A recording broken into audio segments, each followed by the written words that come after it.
আর সকাল থেকে যেদিকে নজর রাখছিলাম সেই ঘাটালের দিকে আরো একবার নজর রাখবো। জল বাড়ায় ঘাটালের পরিস্থিতিও কিন্তু সময়ের সাথে সাথে অবনতি হচ্ছে। শিলাবতীর জল বাড়ায় বাড়ছে বিপত্তি।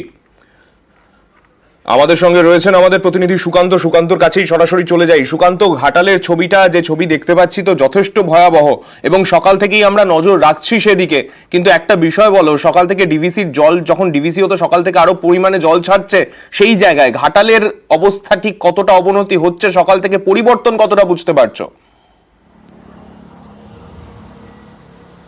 দেখো সান্নিক, এক কথাই বলাই যায় যে ঘাটালের বন্যার অবনতি হচ্ছে। শিলাবতী নদীর জল কিন্তু বাড়ার পরিমাণ কমেছে। তুমি যেমনটা জানাচ্ছিলে যে এই জলাধার থেকে জল ছাড়ার ফলে কি তার সমস্যা হতে পারে ঘাটালের, সেই দিকে ঘাটালের মানুষ কিন্তু চরম দুশ্চিন্তায় আছেন। কিন্তু তারা দাবি করছেন যে এই যে ডিভিসির জল ছাড়া জল, সেই জল আসতে কিন্তু ঘাটালে আরও বেশ কিছু সময় লাগবে এবং তারপরে ঘাটালের পরিস্থিতি আরও যে খারাপ হতে পারে সেই আশঙ্কা করছেন ঘাটাল এলাকার মানুষ। এক কথায় বলা যায় শুধু ঘাটাল নয়, ঘাটাল মহকুমার বিস্তীর্ণ এলাকা, প্রায় লক্ষাধিক মানুষ জলবন্দী। বেশ কিছু জায়গায় ফ্লাড সেন্টার খোলা হয়েছে, কিছু মানুষকে সেখানে নিয়ে যাওয়া হয়েছে।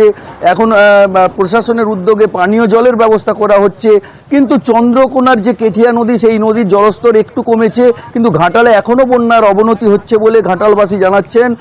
ঘাটাল থেকে যে চন্দ্রকোনা রাজ্য সড়ক, সেই রাজ্য সড়ক কিন্তু জলে ডুবে রয়েছে, যার ফলে যোগাযোগ ব্যবস্থা বিচ্ছিন্ন হয়ে রয়েছে। প্রশাসনের আধিকারিকেরা বারে বারে আসেন।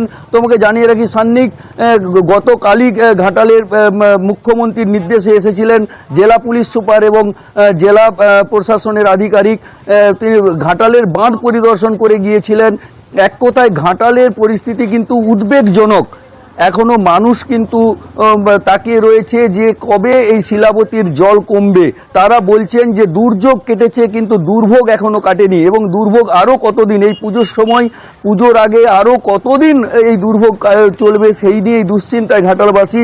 প্রচুর প্রাথমিক স্কুল, উচ্চ মাধ্যমিক স্কুল, ICDS সেন্টার এবং পুজোর মণ্ডপ কিন্তু জলের তলায়। পুজো কমিটিরাও কিন্তু সেই নিয়ে দুশ্চিন্তায় পড়েছেন। ধন্যবাদ। কিভাবে যাতায়াত করছেন আপনারা? আমরা এই তো নৌকার ব্যবস্থা করে, এই তো ছোট ছোট ডঙা। জলের খুব সমস্যা হচ্ছে, জল পাচ্ছে না, সব তো ডুবে গেছে। স্কুলে আছি, আমাদের ঘর বাড়ি সব ডুবে গেছে। ছোট ছোট বাচ্চা নিয়ে এই জন্য চলে এসেছি। আর এখন তো জল বেড়েও যাচ্ছে, খেতে অসুবিধা হচ্ছে, খাবার টাবার সেরকম পাওয়া যাচ্ছে না। আমরা খুব কষ্টতে আছি বাচ্চাদিকে নিয়ে, আমাদের ঘর দুয়ার ডুবে যেতে, আর এখন তো জল হয়ে গেছে, কল ডুবে গেছে।